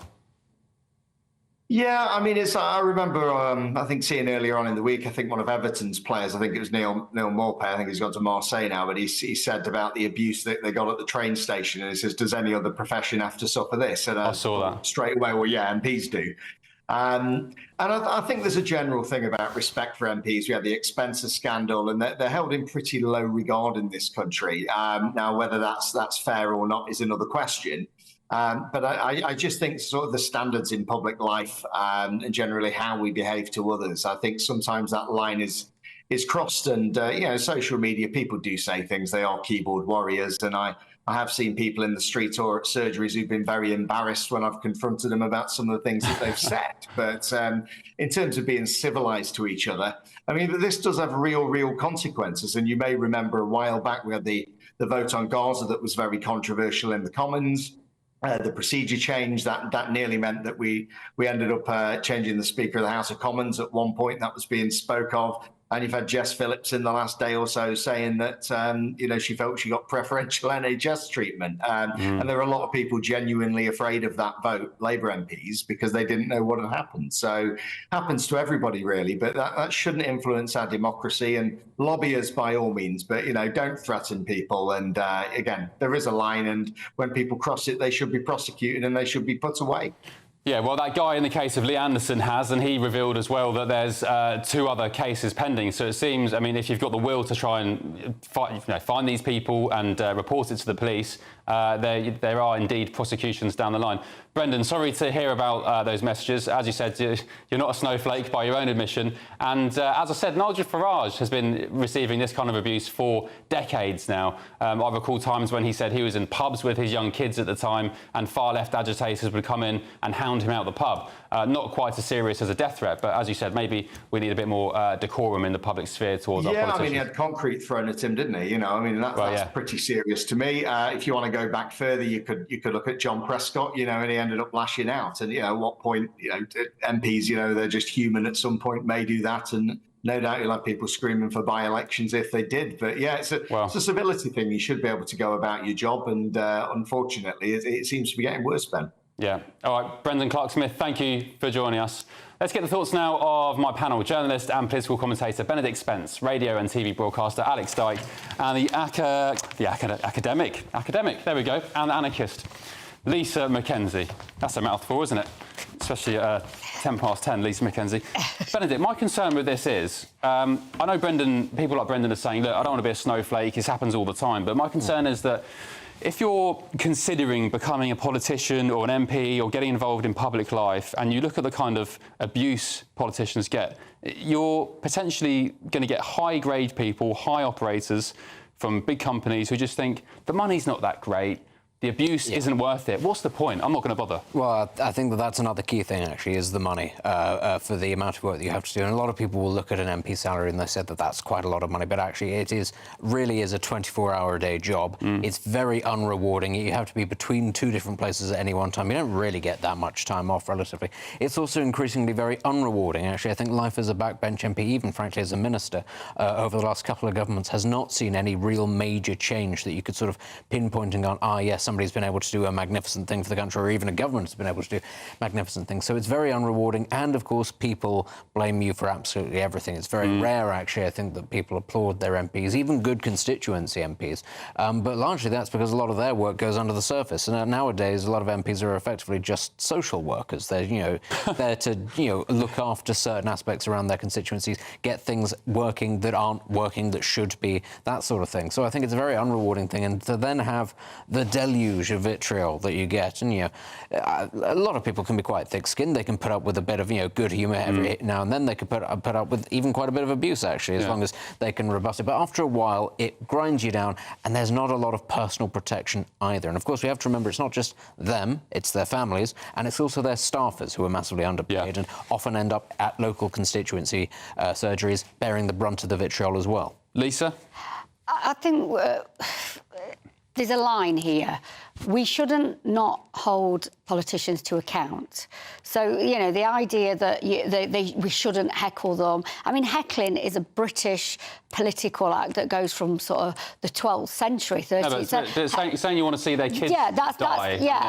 And that's the difference. So what we've got to do is we shouldn't shy away from holding politicians to account. And that also means perhaps shouting at them in the street. Heckling them or shout, or in hustings. It's a long-held tradition. I mean, on Friday, I think somebody went to prison for 3 years for shouting abuse at Ed Miliband. So, I think there's a line. I mean, it was. But on the flip side, somebody didn't go to prison for throwing concrete. Yes. So, what is the line? Sorry to cut you short, Alex. Not by intent, but you've got about 30 seconds, I'm afraid. OK, this is nothing new. Most of these people are sad losers who have about 2 followers on Twitter. It's serious if you're Sharon Tate back in the 60s, who was murdered, John Lennon in the early 80s, and we've seen politicians recently tragically being murdered. But most of these people don't mean it. It's happened to me a few times, and I've actually said, OK, I'm waiting for you. Come and here's where I'm going to be at 1 o'clock, and they don't turn up. Yeah, OK. I really worry that, not the fact that people will follow through with what they're saying, but how are you going to attract high-grade people, very intelligent, people who have achieved a lot of good things when the money's not great? I know lots of people say that it's a good wage, but really in London and for the work, it's not that great. And also, I mean, you're dealing with that kind of nonsense. I mean, I wouldn't be up for doing it. Anyway, coming up next, we go stateside with Kinsey Schofield, who gives us the inside track on Kamala Harris's painfully awkward CNN interview. And the latest, of course, from the Sussexes, the bombshell reaction to the headline on the Mail on Sunday front page, I'll bring you it in full in a minute, of Prince Harry apparently plotting his return back to the UK. Would you welcome him? We'll bring you that full story from 10:30. This is Ben Leo Tonight, only on GB News. It's Patrick Christie's Tonight, and here we do things differently. It's explaining the absolute madness of this, doesn't it? It's explosive. I mean, this is very good. It's lively. 850. Your government sat there, Sean, and it did nothing. It's controversial. And the Middle East has been in turmoil since before I was born. It's everything you need to kickstart your evening. Everyone's had their Weetabix tonight. I love to see it. That's Patrick Christie's Tonight, weeknights from 9 p.m. Only on GB News, the People's Channel, Britain's news channel. I'm Michael Portillo. This is GB News, the People's Channel, Britain's news channel. This is GB News, Britain's news channel. You'll relate to this one. We've all been there, haven't we? Tensions high in the car as you head off on the latest adventure or holiday during the summer break. Now, with the average family set to spend about 3.5 hours a week together in the car driving on the roads during the holidays, new research has shown that our relationships could be tested to the limit. Yes, figures show that 21% are having arguments for simple things like the driver going the wrong way, which we were saying is not actually very simple. That's very simple. I was going to say that. I'm surprised it's just 21%. Yeah. If I was going the wrong way down the road, you'd know about it. You'd hear from me. A further 20% squabbling over how their partner drives, yes, and 25% admitting to being more prone to rowing when their kids are misbehaving. It's a lot to deal with, isn't it? Fair enough. Well, we're joined now by dating and relationship coach and author Persia Lawson. Good to see you this morning, Persia. What is it about being in a car that just makes things so tense? Well, I think it's probably quite obvious, isn't it? It's the fact that we are in a confined space, we can't go anywhere, and it can just really create so much tension and stress, especially if you and your other half or a family member, whoever you're in the car with, are going through a little bit of a tricky time. And if it's really hot outside, that doesn't help either. So inevitably, it creates a lot of irritation and bickering, I would say, from my experience. And what is it about children? If you add children into the mix, it just makes things very, very difficult, doesn't it? Well, yeah, because there's a lot of, are we there yet? Yeah. Kicking the back seat and just squabbles, kicking the siblings. So adding children into the mix is just going to turn the heat up on that tension. GB News, the People's Channel. I'm Christopher Hope. And I'm Gloria Di Piero, bringing you PMQs live here on GB News. Whenever Parliament is in session on a Wednesday at midday, we'll bring you live coverage of Prime Minister's questions. We'll be asking our viewers and listeners to submit the questions that they would like to put to the Prime Minister, and we'll put that to our panel of top politicians in our Westminster studio. That's PMQs live here on GB News, Britain's news channel.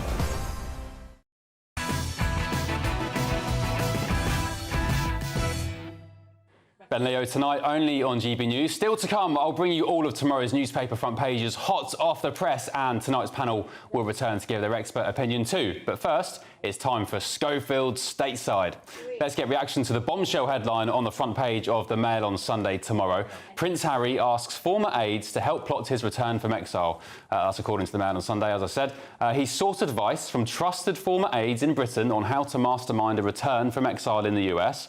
And sources said the Duke of Sussex is consulting people from his old life as a working royal. That's after he allegedly has grown dissatisfied with advice from American-based image experts. The move marks the first stage in a strategy to, quote, rehabilitate Harry that would involve him spending more time in the UK to repair his relationship with his father and potentially initiate a partial return to the royal fold. I now welcome royal expert Kinsey Schofield live from the US. Kinsey, mega story. What's your initial reaction to this?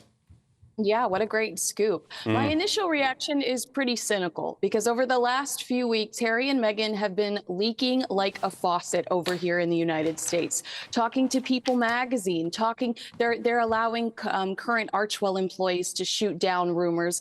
There's a cover of Us Weekly this week that's Meghan Markle only, and it's a friend of hers talking about how glowing her life is in California. And this is coming from two people that argued that the palace were leaking stories. And that's how the palace would manipulate and control the media. And now we're seeing Harry and Meghan do it over here on a weekly basis. I think victimhood has been very lucrative for Prince Harry. And reading that headline, instinctually, you feel sympathy for him. And is he positioning the royal family as the bad guys again? Is this another ploy when it comes to Harry and Meghan? I question it. Is it a great story? Absolutely. Do I wonder if Harry knew this information would be leaked? Yes! Exclamation point. It feels like, in terms of being a journalist and the news cycle, it does feel on a par. Maybe not quite on a par, but definitely up there with the Megxit. I was about to say Brexit then. The Megxit revelations a couple of years ago. So if they are indeed plotting a return, and Harry does have some sort of return to the royal fold, why do you think he's doing that? Is he skint? He's doing it because Americans did not welcome them in the way that they initially thought they would. I think that they've made a lot of missteps over the last few years, and they're not having the life that they thought they were going to. They were fired by Spotify. Look at American Riviera Orchard. It's at a standstill. Rumors that Netflix is not going to renew their contract in 2025. I don't think that the American dream has come to fruition for them the way that they thought it would. And Prince Harry realizes that he was a valuable asset as a member of the royal family, and that really gave him purpose. I guess when you've rinsed your dirty laundry in public and, blown apart the family secrets, there's nothing else to kind of say, is there? I mean, what else are you going to talk about? No one cares about their humanitarian work or whatever they're meant to be doing. So you reckon perhaps it's just a financial ploy? They need more money, to be quite frank.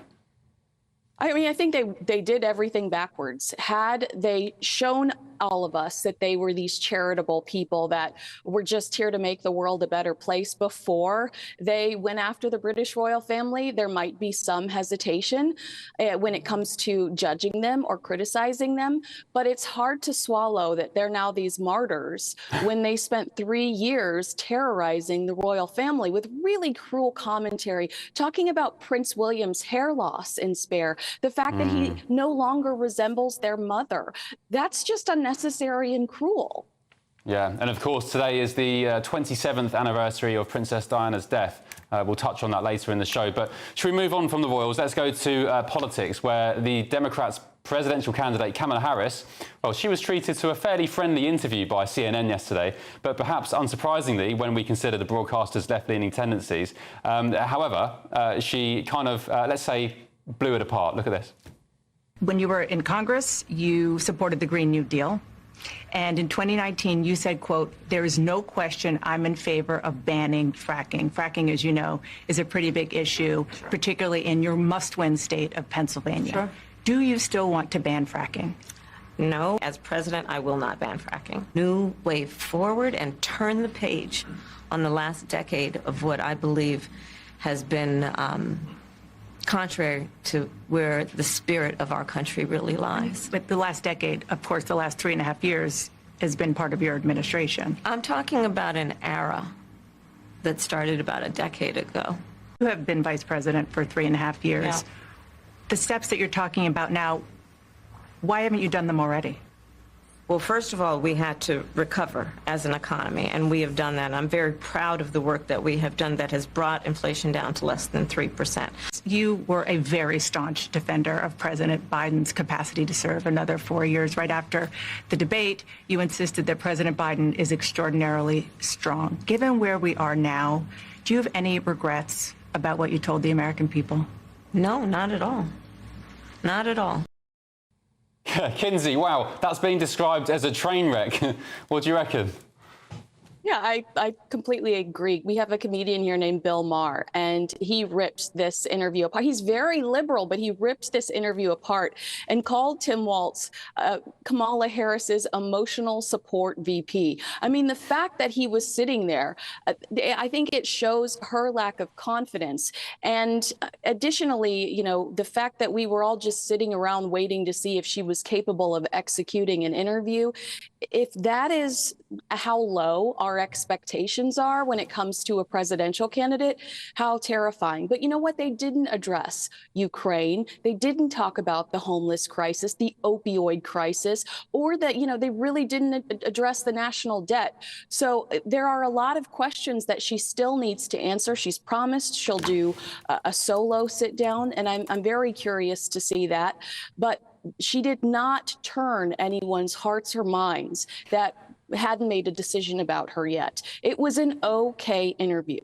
The big debate, of course, on September the 10th between Kamala and Trump, that will really expose her if she does need to be exposed. But I just thought that last question from the interviewer there saying, you know, have you got any regrets at all about covering for Joe Biden's cognitive ability over the past, you know, year, 2 years? And she said, no regrets. And I'm just thinking, Kamala, Vice President, you have literally lied to the American people for 2 years and you've got nothing to say about it.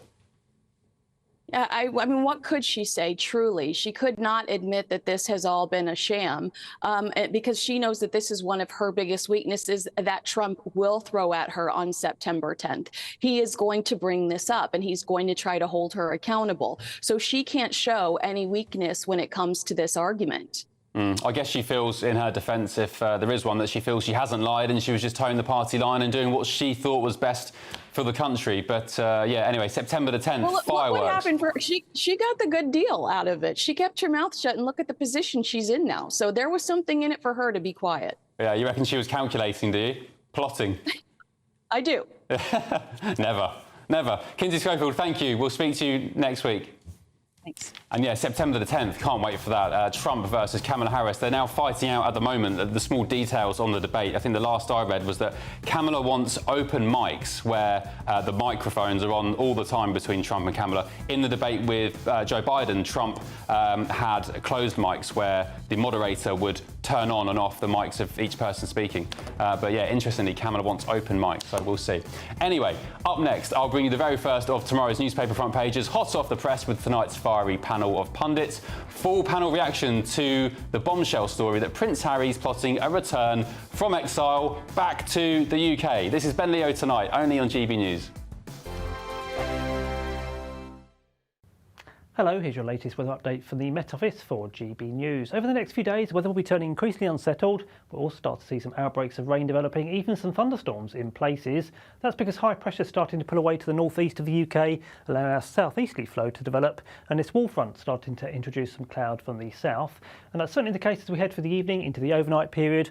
More in the way of cloud pushing northwards across England and Wales. Some showers starting to break out, so locally heavy, particularly towards the far south and southeast towards the end of the night, where the odd thunderstorms possible. So the clearest skies lurking towards the northwest across parts of Scotland and Northern Ireland, and here turning quite chilly in some rural spots into mid to upper single figures. Holding up though in the south, quite a humid night across some southern areas with lows in the high teens Celsius. As for Sunday, we'll start the day across the north and northwest of the UK on a fine note. Any early mist and low cloud lifting to give some sunshine at times. The sunniest weather towards the far northwest of Scotland. Heading further south though into England and Wales, more in the way of cloud around, and at this stage in the morning we'll start to see a few showers breaking out, but particularly across the central and southern part of England. Here again, one or two heavy, even thundery showers are possible. As we head through the day, those showers start to become more extensive across some central and southern parts of England, eventually working their way north into parts of northern England into the afternoon too. So it's the northwest of the UK and across some western spots, seeing the best of the lingering brightness with one or two lighter showers here. But those showers across England and Wales there, eastern parts of Wales, they're locally on the heavy side and could give some flooding in places as well.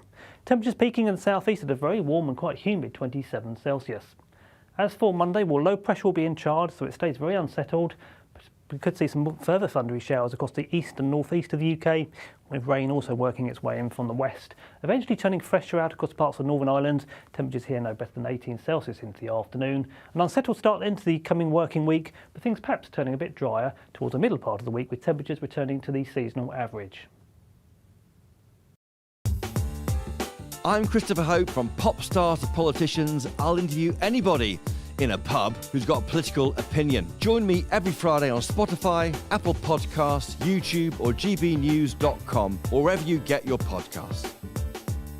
This is GB News, the People's Channel. Join me, Nana Akua, for an informative, interactive news programme with a difference. It's fun. No, he didn't say that, though. I'm so surprised. I think there's an element of truth to that. Join me from 3 p.m. every weekend, only on GB News, Britain's news channel. Every Saturday, 10 till 12, we'll bring you all of the news that you need to know. We'll also remind you there is so much to smile about. It's my favourite time of the week. I get to relax, enjoy some light-hearted stories, and let Ellie teach me about fashion too.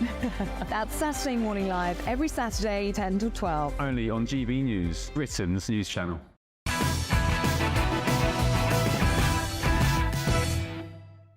Ben Leo tonight, only on GB News. The first newspapers have just dropped hot off the press. Let's start with the Sunday Telegraph. This is amazing, and we're going to talk about this. Stop testing children on times tables, unions tell ministers. Teaching unions are lobbying the government to drop times tables tests and also grammar tests because it causes them high levels of anxiety. You couldn't make it up. The Observer. NHS queues mean most people expect to go private. Yeah, I figured that anyway. The Sunday Express. Pubs warn of smoking ban violence. Apparently beer gardens will be turned into bitter flashpoints, say landlords. Bar staff will be thrust into the firing line as customers clash over new laws. Really? I'm not sure if I believe that. The Sunday Mirror. Another great story. So many good stories in the papers today. What's that? The Observer on the screen. Anyway, on the Sunday Mirror, the front page says, agony for Letby victims as Netflix plans new TV show. We haven't got the graphic, but there's the front page in black and white. Agony for Letby victims as Netflix plans a new TV show. That is, of course, the neonatal nurse Lucy Letby, who's been convicted of killing 14 babies. Lots of conspiracy and, conjecture that she is totally innocent. And, yeah, now Netflix are planning to do some sort of show. Will be interesting, to say the least. Let's start, of course, with the big story of the night in the Mail on Sunday tomorrow. Prince Harry asks aides to help plot his return from exile. He's speaking to former aides who helped him when he was part of the royal fold, and he is now planning to come back to the UK. Apparently, Benedict Spence. Yes. I'll call you Smith then. Benedict Spence. Somebody else. Well, I mean, bon chance is the first thing we have to say. You know, God loves a trier, and he's really given himself a disadvantage, I suppose, to make the comeback story even seem even more epic when he pulls it off. Then he can sell the rights to the Hollywood movie, and it'll be barely believable. I mean, the sad thing about Prince Harry is he had it all, actually. He had the public approval. He was the more popular of the two brothers. He'd sort of set himself up with his Hollywood wife, and they were going to go to Canada, and they were going to, live out quite quiet lives, and their focuses were going to be on the conservation in Africa and veterans. Quite how he managed to fumble that bag, I will never know, but he did. So if he is going to pull it all back, it will be very impressive. I don't know who these incredible aides are, but if he thinks just, sort of fostering a bit of a rapprochement with his father and his brother will be enough, I'm not sure. After the contents of the book and everything else, I'm just... Is this actually what he wants? Is it really going through the punishment beating in the press Alex, to get back in? Maybe this is what broken Britain needs. How do we get out of it? Maybe it's the reconciliation of the royal family. Prince Harry back in the fold, everyone's happy, and we're back to the old days. Well, we never ever believed the Gallagher brothers would get back together, did we? And they've done it after, I don't know how many years, since 2009, didn't the band split up then? Well, they need the money. I think Noel's going through a £20 million divorce, and it's suggested, I guess, that Harry needs the money as well. So. Well, I think if you think of the struggles that Edward and Mrs Simpson had, all those, I know it was decades ago, but it's a similar royal story, and you think of the damage, so much more damage has been done by Harry and Meghan now. I mean, some pretty unforgivable things have been said. I think he's blown it. I think we were expecting this, but maybe not yet. Maybe in 5 to 10 years' time. And I don't know about, obviously, the anniversary of his mother's death. This story's landed just at the right time. And I think that looks a bit calculated. I mean, who knows? It would be lovely if he was back in Britain and welcomed back into the royal fold, but I don't know how easy that's going to be for him. Lisa, you don't care. You couldn't care less, could you? You couldn't give a fig. I would be more interested and care more if you came over with an army and sort of we had a civil war between the princes, some sort of like War of the Roses. You want an old school? Yeah, you know, I want sort of spite. You know, that will work on Netflix, which is more than can be said for his TVs. I mean, I'd be more interested if he came over with an army, sort of marched on Buckingham Palace. What about what do they call it, with the horses and the javelin? Yeah, I think, we should have that, bring that back. Jousting, sorry. I mean, I would be more interested then if we could see two princes trying to do each other harm. Or I suggested off-air, what about a sort of a boxing match, pay-per-view fight between William and Harry... MMA? In Riyadh in Saudi Arabia. Exactly, right. It's going to make loads of money for the royal family. You can fix Buckingham Palace. It's going to be great. Yeah, interesting. We'll see what happens with that. I get the feeling from the way the story's been written, Charlotte Griffiths from the Mail on Sunday, it says that they won't be back in the royal fold full-time, but it will be a move to rehabilitate his image and maybe, you know, touchy-touchy, just a bit, every little step at a time, maybe for a few years. The first steps turn into a more permanent move. I'll just say, I mentioned Lucy Letby on the Sunday Mirror then. We didn't have the picture of the front page, but I'll stand corrected. She murdered 7 babies and was accused of trying to kill 7 others who did survive. So she didn't kill 14, she killed 7. There we go. It's going to be a really interesting story, Lisa, this. So what do you reckon of Lucy Letby? I mean... I don't know why, but I think that British justice system should do its job. And I don't know why I think that over this, because I don't usually think that about many things. But I think the amounts of conspiracy theories and the amounts of sort of Twitter detectives, I don't think it's helping anybody. And you've got to think that these families here who have lost babies. And I think all this sort of... You know, these armchair detectives and Miss Marples on Twitter, I don't think they're doing any good. And I don't think that Netflix actually doing this is going to do it any good either. Oh, they won't care, Netflix. No, It'll be a massive hit, won't it, Benedict? It's too soon, though, isn't it? I think this is the mistake that a lot of these TV production companies are making. Some of this stuff should be left. And it's all happening too soon. And you're just putting the victims' families through it again and again and again. I mean... Yeah, ultimately, you're profiting off the deaths of babies. Yeah, that's it's all not it boils right. down to. I mean, you know, there are arguments for other shows that they've done about other serial killers, you know, some of which can be quite good. Mindhunter was quite good, but as you say, that was sort of set decades and decades ago when, you know, there's been a passage of time. Many of the people involved in themselves have ended up dying. But this is, what was it, a year ago? It's a year ago, yeah. And this is, you know, as you say, 7 babies that she did murder. She was convicted of murdering, and 7 more who she was accused of attempting to murder. And that's what, 14 families for whom actually there is absolutely no need, no justification for profiting off their misery, whether it's children who didn't have a chance. I mean, it's not investigative journalism, is it, Netflix? No. It's not going to be an investigative documentary that's looking at all the angles. It's going to be, I mean, what I've seen of documentaries on Netflix is usually quite prurient. Well, it says here in the second paragraph of this Mail Sunday Mirror story, this will mean fresh agony for the families of the 14 babies she murdered or tried to kill. So you're quite right. Netflix do some good documentaries. What about Don't F with Cats? Do you remember that? No. Have you seen that, anyone? No. Just me? OK, well, there's my recommendation. Yeah, I prefer... The Michael Jordan documentary was good, but he didn't kill any babies. So I think there are criminals who are interesting and have a fascinating story, but there's nothing about this that I think an audience will want to sit down and be put through. Well, you do know, I mean... Jeffrey Dahmer as well? I teach in a university, and we get lots of students who want to do criminology, and they want to do criminology because they watch true crime stuff. Yeah. And there is sort of like... it's fashionable, and I don't think it does anybody any good, actually, because when they come to the university and we're doing criminology and we're talking about sort of research and theories, they kind of lose interest. OK, one more story on this, in the Sunday Telegraph, rather. Stop testing children on times tables, unions tell ministers. Oh, goodness me. Times tables tests should be scrapped and grammar exams stripped back, teaching unions are urging the government. Ministers are being called to cut down the number of tests in primary schools, which unions claim lead to lead to high levels of anxiety, basically. The Sunday Telegraph. This is absurd, Benedict, isn't it? It is, and, you know, it's one of those things where you hear it and you just have to roll your eyes and you say, well, is this actually because it causes children anxiety, or is it because it sounds like hard work for teachers? Actually, I think, you know, everything points to the fact that as much as it might be very dull, very repetitive, and it doesn't work for every single child, learning by rote and practicing and drilling these things from an early age, I'm afraid, does give children the bedrock, the foundation that they need. And actually, you know, Rishi Sunak said it himself, this country doesn't do particularly well in maths. We need to actually be improving these things.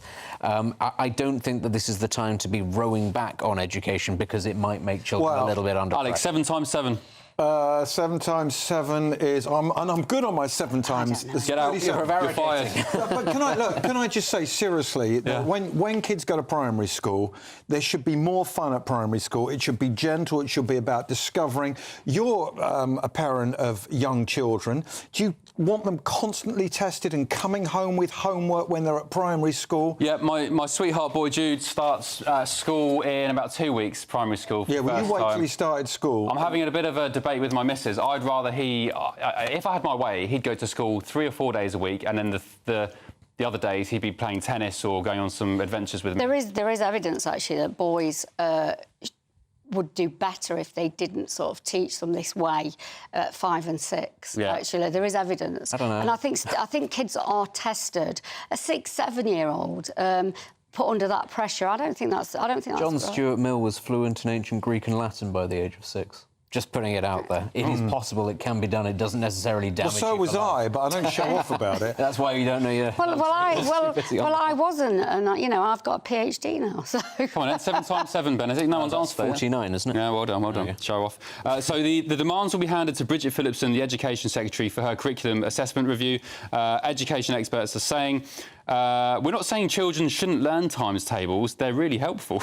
But the need to have times tables, have the times table check is a bit of an unnecessary waste of time, apparently. Well, you wait till your lad starts going to school and there's test after test after test after test. It will wear you down as a parent, and they're going to come home and be grumpy for the rest of the day. I've already said, my next-door neighbour, who's about 13, he goes to school for a long day, you know, 8 till 3, whatever the day is, and then he comes home and they make him do 3 or 4 hours of homework.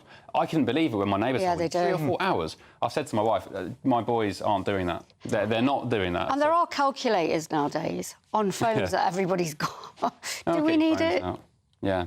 Interesting. OK, we're going to have more newspapers after the break, and there are some more bombshell stories, including, I like this one, top earners already fleeing Britain ahead of the tax raids in October. I've heard from so many people, if they hike up capital gains to reflect income tax, so the higher rate of capital gains will go from, I think it's 20% to 45%, millionaires and people who pay a lot into the economy in terms of the tax bill will be off. They'll be going to Dubai, they'll be going to Singapore. Why would they stick around, especially when the weather here isn't even that good?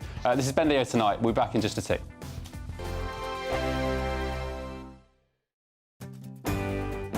I'm Patrick Christys. This is GB News, the People's Channel, Britain's news channel.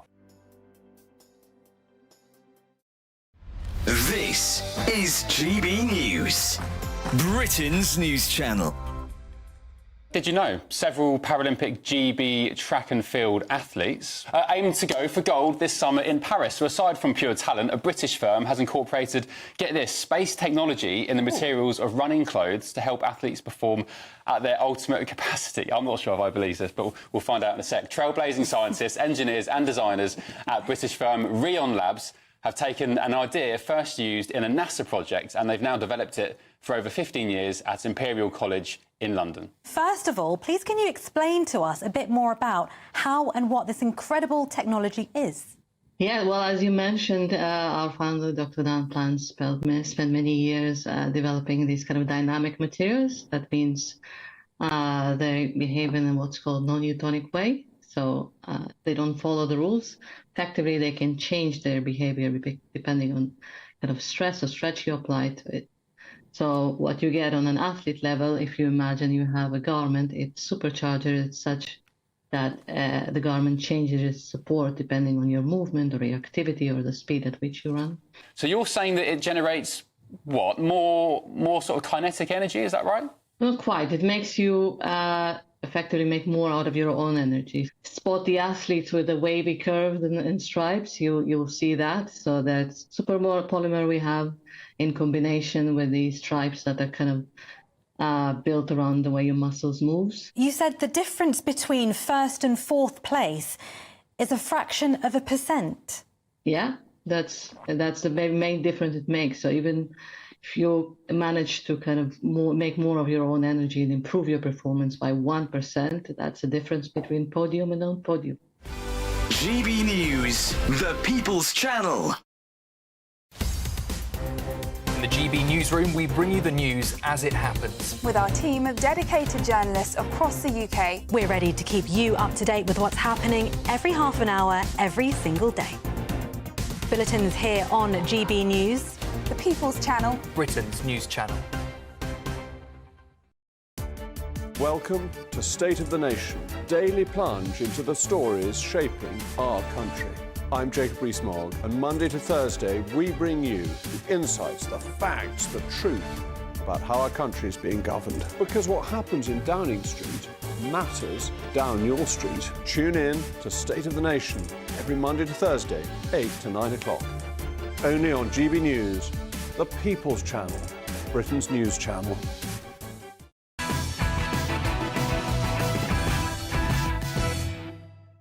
Welcome back to Ben Leo Tonight. More newspaper front pages have just dropped hot off the press. The Sunday Times. Parents wreck pupils' futures by letting them stay at home. Labour vows more fines to end an absence epidemic. Looks like I'm stuffed. The Independent says, why was a known abuser left free to murder 2 women? A grieving family has revealed police missed a number of chances to stop a man who murdered 2 women in just 16 months. And also a big front page picture there of Oasis. Tickets went on sale today, of course. Fans are frustrated by technical issues as millions queue for Oasis tickets. And the Daily Star. Pretty decent front page, actually. TV's Daniela Westbrook. I was the victim of sick Jimmy Savile. She's revealed she was targeted by the BBC paedophile. She was left traumatised after being abused by the DJ as a youngster.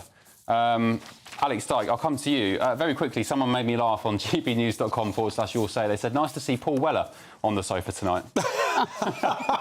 Well, I've actually got, I don't know if you've noticed them, my Oasis shoes on. Get those up. My Oasis shoes. There we go. Can you see? Oh, look. They're over there. I can't get the angle right. No, it's over there. Oh, how do I do this? Now the camera angle's going to Not on me. Anyway, I put those on because I wanted to be loyal to the Gallaghers. Indeed. So I'm glad that someone's said that. Anyway. Yeah, change of gear. I mean, yeah, probably not a very good joke to crack at that point. But TV's Daniela Westbrook, she was a victim of Jimmy Savile, she claims. Yes. Well, she says here she was targeted, so we don't know how far this went. I mean, it is absolutely dreadful, but I would imagine... Well, she says, apparently, according to the interview, she was abused by Jimmy Savile. She says the EastEnders legend was targeted by a string of predators when she was aged between 9 and 14, and she says that Jimmy Savile was indeed one of her abusers, unfortunately. Well, absolutely dreadful. I mean, there can't be that many people walking around BBC TV Centre between the 70s and the 80s who probably weren't approached by Jimmy Savile. You're a former BBC man. Yeah. Had you ever met Jimmy? Yeah, I spent the afternoon with him, actually, in about 1987. Did an interview with him. Really? He invited me down to the Holiday Inn in Cosham, in Portsmouth, to do a long interview with him. And I always remember halfway through the interview, we got up and went to answer a phone. He had an aide there, and he came back and he said, that's the Queen Mum. And I thought, really? But, of course, we know now Margaret Thatcher had him at Chequers for Christmas lunch. He was friends with Charles and Diana. So, but he was interesting to talk to because he had a great story, but you don't know what the truth was now, do you? But that Jimmy Savile mask never slipped. The phrases he did, and you could never get to the real man. Oh, God, he makes me feel sick just thinking about him. Lisa? I think that there is I don't know, an epidemic in this country of tabloid newspapers trying to, I don't know, obsessively sort of go after vulnerable women. I think we've seen it with Katie Price. I'm not sure the Daily Star putting Daniela Westbrook on the front page as, you know, no matter what the reason is. I think she's a vulnerable woman, and I do sort of fear that you know, tabloids sometimes abuse. Well, I'm a former tabloid man. I mean, Daniela's sat down and spoken to the Star. I mean, they've not done the dirty on her here. She's obviously a victim of sexual abuse. They are guaranteed, according to the law, anonymity for life unless they want to, by their own account, come forward and talk about it. So, I think she's pretty brave to do so. Benedict? I mean, obviously, we don't know the full truth. We have only heard one side of the story, and that's how we will never get the full truth, because obviously Jimmy Savile's no longer here, and I think we all just look forward, really, to the day when revelations about Jimmy Savile stop coming out. Because well, that's the thing, is that there just seems to be such a well of things that followed him around that people didn't know about.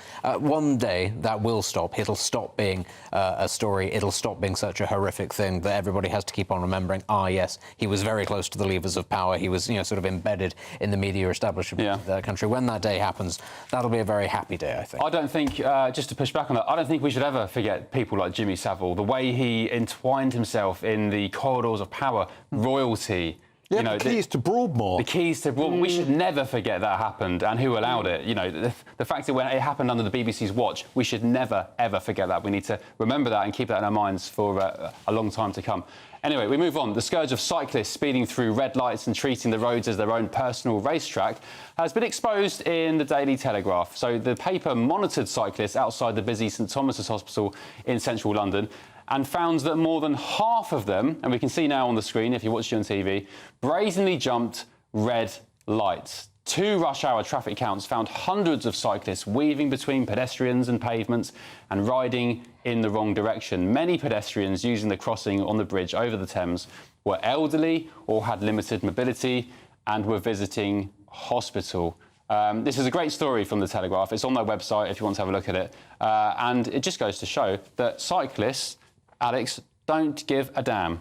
No, they don't, and they come up behind you in parks when you're walking the dog, and you're not, and they are travelling so fast. They're on the pavement a lot, but I kind of understand that, because if my children were going out and they're grown up now as cyclists, I might say, well, stay on the pavement. It's got to be safer than the roads. OK, time now for tonight's Greatest Britain and Union Jackass.